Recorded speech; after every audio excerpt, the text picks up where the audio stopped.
Hello everyone, I'm your hostess with the mostest 8-second gaming, and in today's video, we're doing something a little bit different from our normal content. Now, a couple days ago, I did a video breaking down the 4 common mistakes that are happening on Kings Canyon that are keeping people hard stuck. And at the end of the video, I asked the community members that had watched that video to give me some issues that they are struggling with personally, because if one person's struggling with it, I guarantee that others are struggling with it as well. So I combed through all the comments in that video, picked out 10 of the best issues to cover, and that's what we're going to be doing today. So we're going to be going over all these comments, breaking everything down, but if you guys are really looking to take your Apex skills to the next level, then you need to check out the GameLeap website right now. Over there we have top level coaches, including myself, that have created hundreds of guides already, with more on the way every single week. These guides are targeted at making you the best player you can possibly be. We have legend guides, gun guides, VOD reviews. No matter what you struggle with as a player, you will find a solution to your issues. So click the link in the description, pick yourself up a membership, or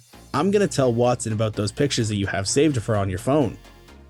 But okay, with that out of the way, let's jump into the issues that players are having, and the first comment that we have here comes from the Anime Shack. They say, I keep struggling with landing on the edge, and then by the time that I get to rotate to the ring, everyone comes from inside the ring just to pick me and my team off. So what he's having issues with is teams gatekeeping edge of ring. Now the simplest solution for this is your team needs to be a lot faster on your rotations.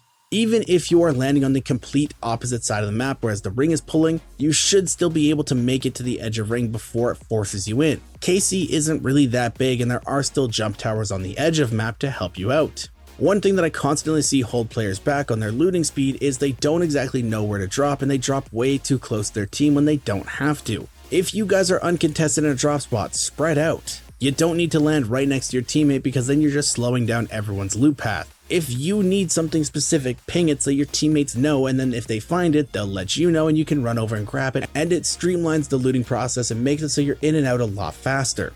Now, if you're solo queuing, it's going to be a little bit tougher, but the same idea stands, and you should always be trying to kind of coerce your teammates to leave a lot faster. And if that still isn't working and you're still getting gate kept on the edge of ring, you should look to swap to a legend that has an easier time getting over those certain situations. Legends like Ashe, Wraith, Octane, and Valkyrie, because they have team mobility to help you get around teams that are gatekeeping you. Valkyrie is obviously the best because her ultimate, you can fly up with your team and just go over top of the gatekeepers and get yourself into ring. But Valkyrie did receive some nerfs and she's not everyone's cup of tea, so the other 3 are viable as well, they're just not as good as Valkyrie. But now we can move into our next comment, and this one's coming from Aiden Martinez, and he asks, how does he get more RP in rank? Now this one does seem a little bit simple to some players, but I actually have seen a lot of people confused about how RP and KP play into each other. So I'm going to answer that really quickly. KP feeds into RP, but RP does not feed into KP. The more kills that you get, the more RP that you get. Now in past seasons, the more kills that you got, there were diminishing returns, but that's not the case this season. You can kill literally every single person in the lobby and you won't get any less points because of that. So you want to get as many kills as you possibly can to get the maximum amount of RP. But on top of that, you also need to be getting placement points, because placement points boost the amount of points that your kills are worth. The biggest jumps come in 5th place and 3rd place.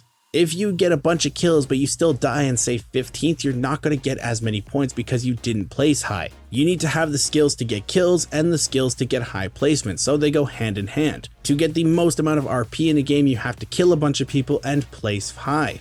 But now let's dive into comment number 3, and this comes from Mango the Goldie. They say, I definitely struggle with finding spots to land where you won't get killed by ring, but you can get early KP without getting third party by a million squads. Well, the best way to do this is to do something called a reaction drop. This is where you 180 in the dropship and watch where everyone's going. If you see 2 teams are landing in the same POI and there's one spot close that isn't contested, you want to drop there. Land, loot up, get enough guns to fight with, and then once you hear that the teams beside you are fighting, you want to rotate in. But you want to pay attention to the kill feed. You want to listen to see what guns they're using, wait until those guns pop up in the kill feed so that you know that there's trades and they are actually hard committed on each other, then you can go into clean up. But you also still want to be paying attention when you're dropping, because if teams are close to you, they might hear the fighting continue and try to rotate in to clean you up. So if you know that another team is nearby and the fight gets extended out, just rotate out, the kills are not worth it. Now next up, this is comment number 4 from Dalton, and this one has multi-parts to it, so we're going to kind of rapid fire this. First issue that they're having is their crappy and horrendous internet. If you guys struggle with your internet as well and you kind of lag all over the place, I suggest you check out the Lemons on Twitch. He's from South Africa, and South Africa does not have any data centers, so he plays on ridiculously high ping constantly. Whenever I watch him, he's always on 160 plus, and he's still able to play at a top level and hit ridiculous clips. Internet is still an issue, but you can still play at a high level and do some amazing things even while lagging. Now second, he says that he plays on a PS4 Slim. I don't really know what that means. Is there a difference between a PS4 and a PS4 Slim? I don't know. I haven't played console in years. I'm PC. I'm going to take the L on this one and say I don't know how to help you with that. Third, he says that he mainly has been solo queuing since his friends don't really want to play ranked with him because of his internet. I've solo queued to Masters twice. It's still possible. All you need to do is really dial in on your fundamentals personally. And that ties into his fourth issue, saying that he's mentally drained and exhausted from the solo queuing, that he doesn't even feel like playing Apex at all because he doesn't really want to deal with the toxic teammates. If you are struggling with this as well, what you guys want to do is go back into pubs and no-fill duos. This helps you become a better solo player because you're going into fights at a disadvantage, but you don't have to deal with toxic teammates. You're on your own. You can just vibe out, learn and grow as a player. And then once you're able to handle duos extremely easily, jump into no-fill trios. And then once you hop back into ranked, you will understand that you do not need teammates to win fights. At that point, they're just bullet sponges for you and you'll be able to carry ranked a lot easier. So if you're sick and tired of playing ranked and you're getting exhausted from it, just jump back into pubs, no-fill them, relax a little bit and have fun. Now for comment number 5, this is from Cody, and he says, where do you suggest landing on Kings Canyon? Normally I drop edge of map and play within circle, but I always seem to get gate kept this split. Casey's actually a really funny map because it does have a best spot to drop, and that best spot is actually called Map Room. Now Map Room gives you an option to scan the satellite, and when you scan the satellite, not only do you get next ring knowledge, but you also get to see where literally everyone is on the map. This allows you to know who's fighting, who's ratting, and you can plan out a perfectly safe rotation because you know exactly where all the teams are going to be planning to go. This will help you not get gate kept, you're still edge of ring, and you can then play circle because you know where the next zone's going to be pulling. Now diving into the next comment, this is from Lifix. They say, can you make a video about how to fight, like how to beat an enemy without getting killed or down, because it's like sometimes my hits are insane but the enemy still kills me. If you're dealing a bunch of damage but you're getting a bunch of damage dealt to you in return, it's probably because you are over peaking. You're either wide swinging around from cover or you're not playing enough cover to begin with.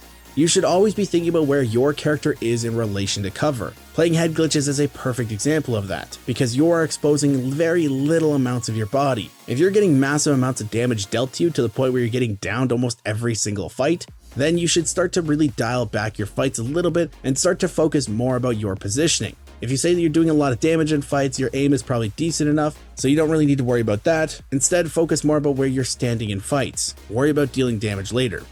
Now jumping into our next comment, this is from J-Bone, and they say, how do I refrain myself from getting killed before top 10 after killing 3 teams? We don't run Valk, but it seems like we have to. Is there any other way, or should we land differently? This just comes down to self-restraint. If you've already killed 3 teams before top 10, you have a bunch of KP that you do not want to risk. At that point, it's worth it to just go to center zone, play for ring, and wait until endgame. Let other teams die out. You have to develop the own self-restraint to say, hey, this fight's not worth it, let's just move on. This isn't exactly something that I can teach you or any other YouTube videos are going to be able to teach you. It's something that you have to develop yourself. Now this next comment's from Norbert, and this one isn't exactly an issue that somebody's having. He just says rank gets too campy, and if you think that rank gets too campy, you're playing it a lot slower than you have to be. Ranked is not campy at all right now. People are actually playing this way more aggressive than they have been in a lot of past seasons. There's no diminishing returns on kills. People are trying to get as many kills as they possibly can, and you see a lot more teams just absolutely W key. If you're thinking that ranked is too campy, I really want your lobbies, because right now it seems like nobody actually wants to play for circle.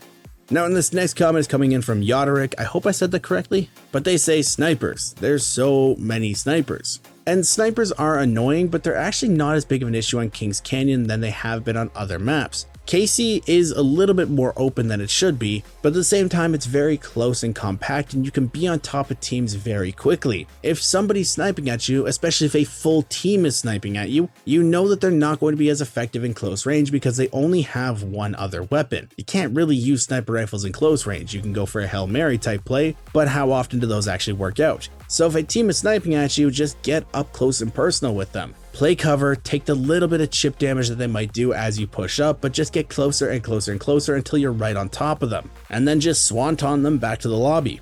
And the last comment is from Andreas. They say, one problem my team have is when we third party, both teams stop shooting on them, then we have 2 on us. So this means when they go to third party, both teams stop shooting each other and just focus his team instead, and this is a very common issue that a lot of players have. But the reason that you have this is you overcommit to the fight before those teams are committed on each other. You are basically trying to force yourself into a fight that hasn't fully evolved yet. They're still probably in the poking stages where they're trying to get enough damage out to be able to push on each other. But you just hear shots, you get a little bit kill hungry, and you run in head first without really scoping it out first. But because the two initial teams haven't committed on each other, they're still in a very good spot to just kill you and then go back to fighting each other. When you go to third party, make sure that those teams are actually fighting each other. If they're just poking, hang back a little bit, stay unseen. Wait until they actually do jump on each other and then go for the cleanup. They'll be too focused on each other to deal with you. Now, that was a lot of different issues that I hopefully have solved for a lot of players. But if there's something in this video that I didn't cover that you're still struggling with, drop a comment down below and I will do my best to answer it. If it's not in a comment, then maybe a future video is coming out where your comment will be featured. But with all this being said, guys, I really hope you enjoyed this video and learned something new. If you did and you want to stay up to date with the latest and greatest Apex Legends tips, tricks, and news, don't forget to smash that like and subscribe button. Thank you guys all for watching. Once again, I'm 8Second Gaming. Come check me out on Twitch sometime, twitch.tv/8secondgaming, and I will see you guys in the next one.